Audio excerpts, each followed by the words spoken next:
Hi everyone, welcome to this week Weekly Market Update. As usual, we shall see what happened on last week, coming week, things that to watch out, and also review some of the counter that actually we spoke last week as well. So remember to follow up me if you haven't.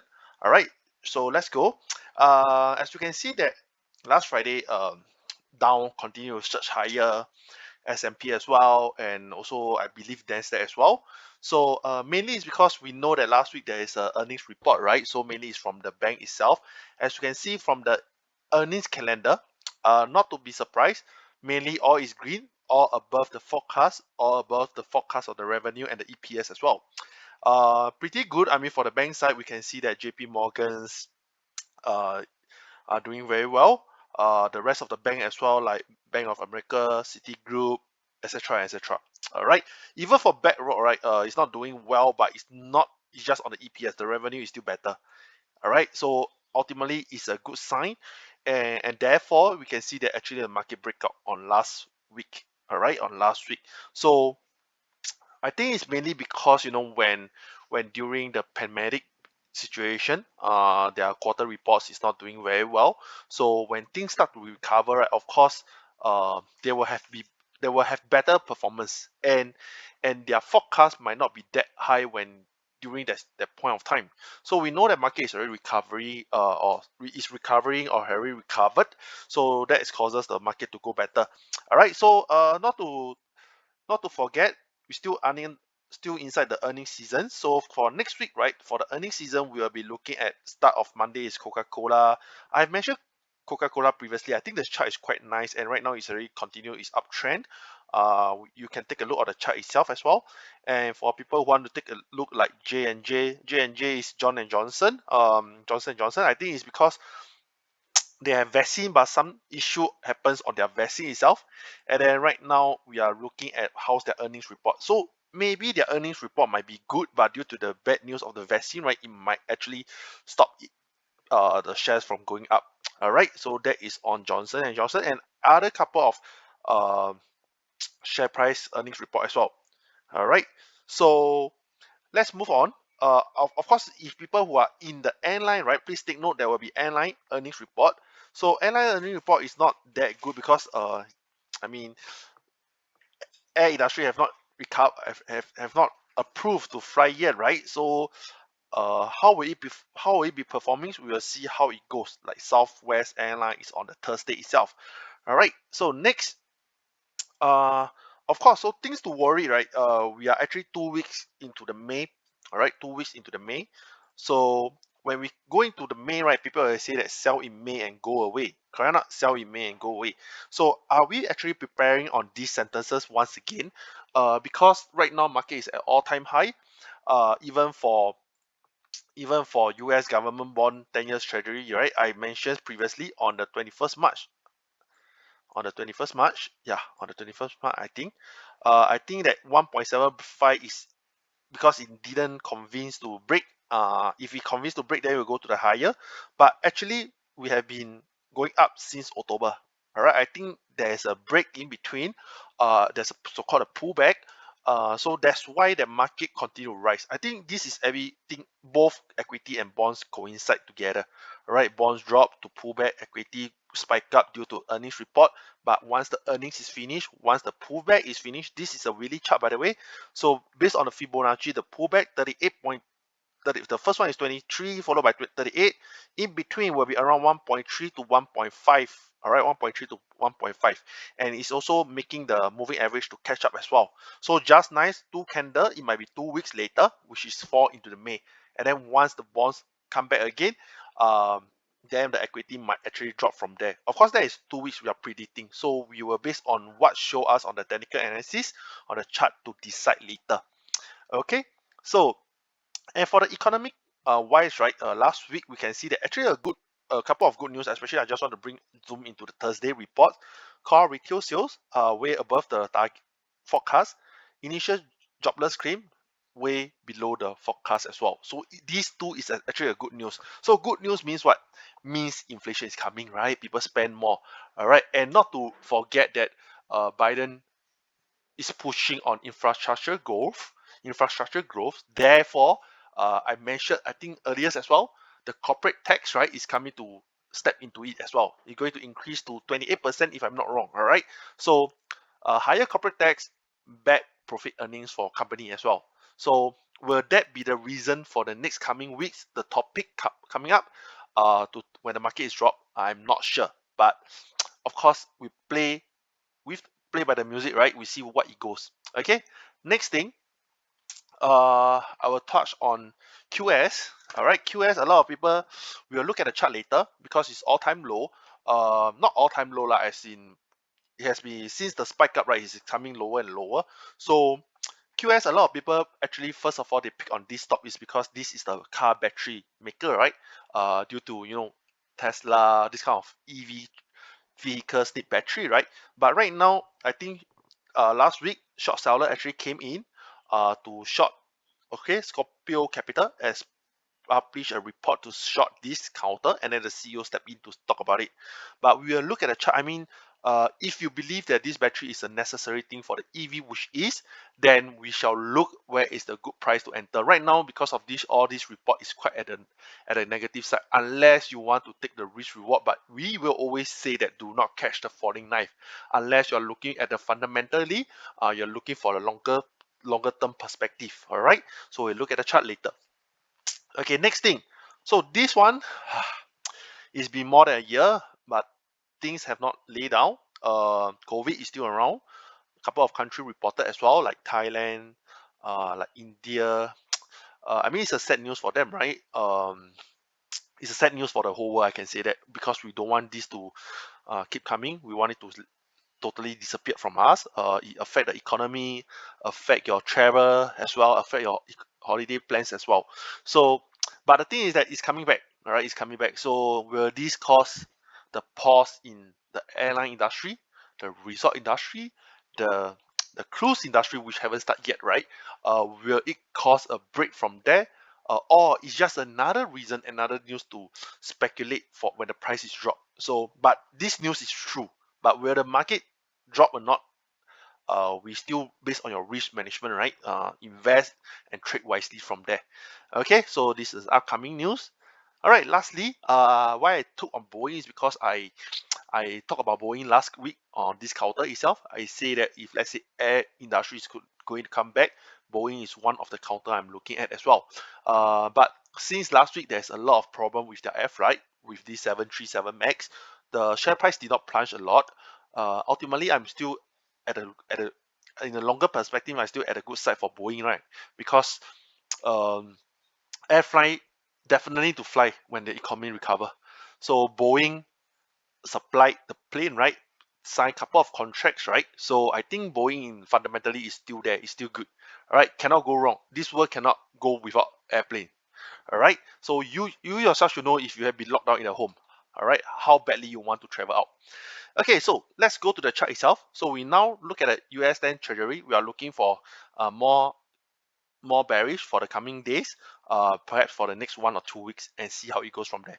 All right, my first support target will be 1.3. All right, first support target will be 1.3 based off the Fibonacci pullback. So we shall see. Waiting for the moving average to catch up as well. All right, next thing we will be looking into Nasdaq.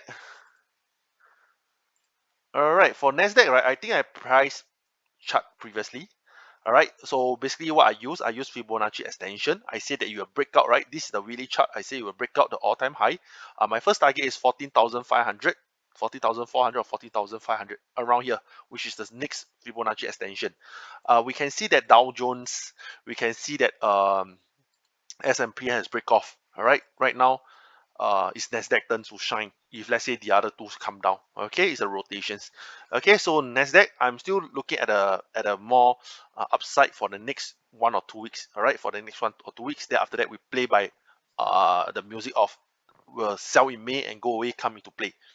Okay, next thing we will be looking into gold. I think I mentioned gold previously. Gold is very interesting. All right, gold is very interesting. For gold wise, right, we are looking at 1670 as a support. All right, so there is two support. One is this ascending channel, descending mini channel form just nice, all being supported by 1670. All right, so I say that last week my candle my video mentions that it will go up. All right, so if we buy it on the upside, based on the 100 moving average as supported as well. So just nice, it went up. Right now it's trading at 1780. Congrats to people who actually step into this trade. Right now, since it's break above, we are waiting for it to break the above uh descending descending channel first. Once it successfully break off, then we will be looking at the upside of this ascending channel where it continue. But my first target will be at 1850. All right, 1850 will be my first target, the first resistance point. Okay, next thing we will be looking at, yes, I mentioned before, China A50. Okay, most of the index has been breaking up, but not for China index. But however, the economy-wise reporting for China index is just a little bit shine off. So ultimately, it's still good thing. Right now, I mentioned that we are monitor the price since March, right? Whether will it come down? But right now, there's a stable support at 1650.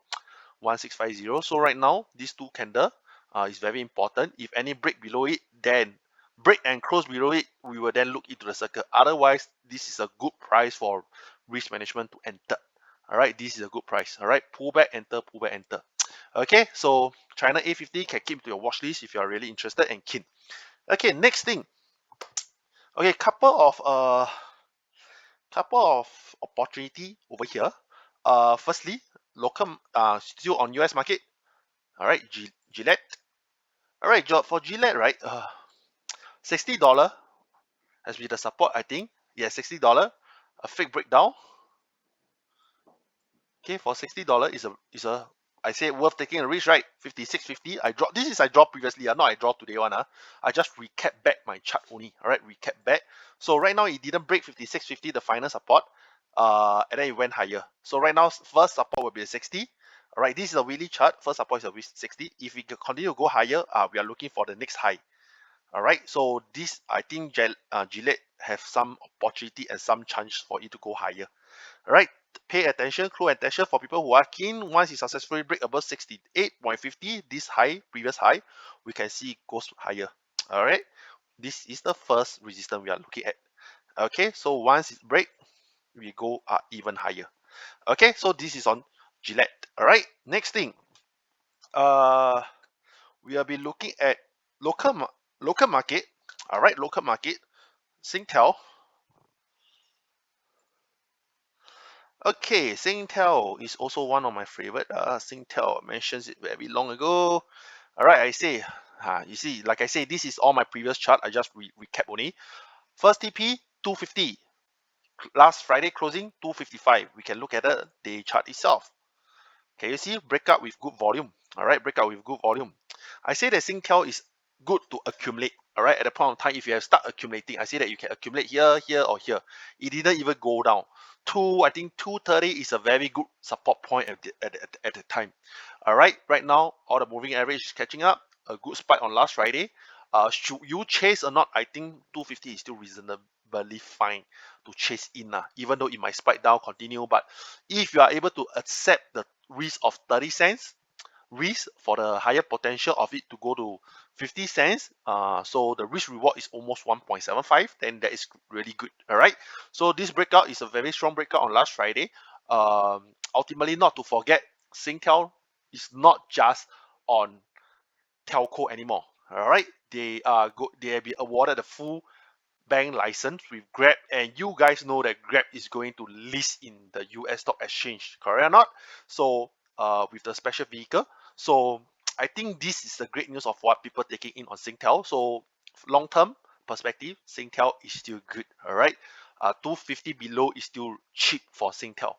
Okay, for people who you know did not invest when you are young, all right, because you are young, no money, and then after the global financial crisis, it continues to spike higher. You say that if only you born in the earliest day, the price come back to the earliest day for you. If you did not step in, what are you waiting for? All right, so this is subjective to individual. Okay, so my take on Singtel is the way to go. All right, it's the way to go at the upside. Okay, next thing, when we talk about Singtel, we look at its competitor. Last time used to have M1 take away the listed. Right now is the next one is Starhub. Okay, of course there is a lot more like Republic all this, but listed in the stock exchange is only 3 at the point of time, right? I mean, in my era, I'm not that old after all, right? I'm also not that young. I'm still have Singtel when I was starting about finance. So Starhub start to be bullish. This is a very attractive price right now. All right, above 100 moving average, start to gain volume on the weekly chart, start to go higher and close above. Let's take a look on the day chart itself. Can you see the spike up? Yes, I think for people who have a higher risk appetite can go into Starhub.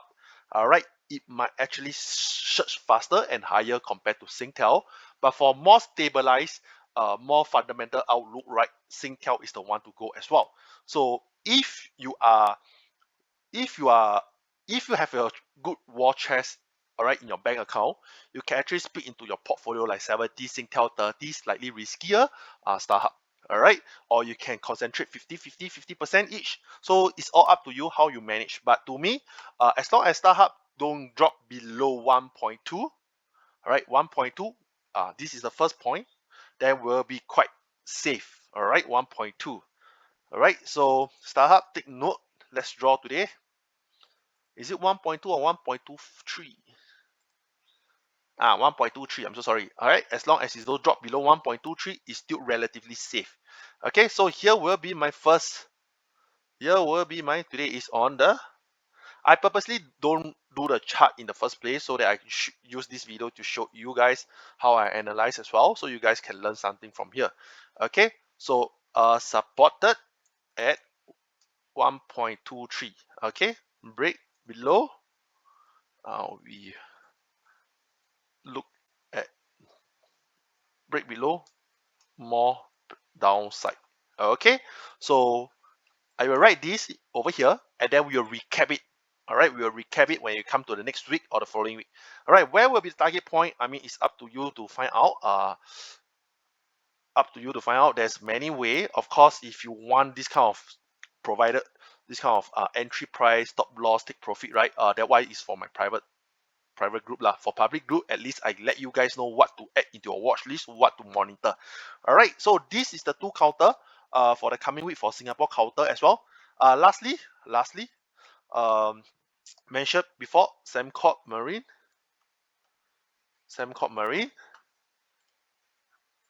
I think it's good for me. It's good for me if you should get what I mean. It's good for me. Okay, I say that it's good for people who are looking for the first target at 20 cents. It break above 20 cents many times. All right, pinpoint here and there. Right now, will it go higher? To me, I say yes. Will it go higher? I say yes. Of course, it's depend lah. If you enter at 2.25, 2.2, you will be a more worried. But I enter below here lah, somewhere below here. For it to come down all the way to for me to break even, I think it's a very bearish side already. All right, right now economy is going to pick up. Sembcorp Marine, someone is looking for white knight to come in to save them, or whichever news. But ultimately, the volume pick up. All right, I think this pullback is due to where in Singapore terms we have this thing called they are trading on their limit. All right, the settlement T+3 or T+2, whichever. All right, so to me, I'm looking slightly long term. I think Sembcorp Marine is good to take in. My final target is hopefully you can close this gap here. All right, not to be too ambitious. I'm looking at first 30 cent first. All right, 30 cent first. Okay, so this is my outlook for Sembcorp Marine as well. So that's all for this week Willy Market Update. If you guys are keen, can join my Telegram as well. So I will update sometimes in the Telegram group if I have no time to update a video here. All right, that's all. Hope you guys follow my video. Thank you very much. See you guys next week. Bye bye.